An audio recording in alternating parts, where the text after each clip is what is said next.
This is an interesting graph that we have here that I wanted to talk about as far as women working in bipartisan ways. So here we go.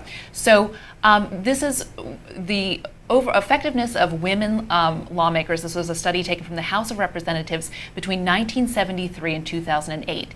And overall, the women lawmakers were 10% more effective than their male counterparts. That's just in general. But women in the minority party were 33% more effective than their male counterparts, which is significant and seems to me to indicate that perhaps women in the minority party do a better job of working with the majority. Well, it would seem to be that way with Susan Collins.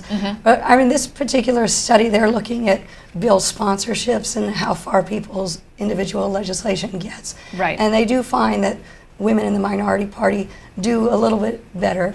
And they think that it's because their compromising skills are helpful when they're in the minority. But they find that when they're in the majority, they do a little bit worse because they think that in the majority party they're not as partisan.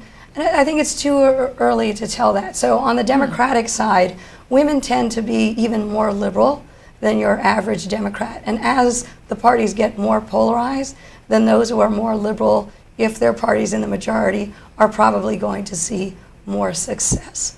And in those years, a lot of those years under the study, Democrats held the majority for a long time. Republicans were in the minority. There were certainly a lot of moderate Republican women that were able to reach across the aisle. These days in the House of Representatives, the Republican women are much more conservative, so that remains to be seen.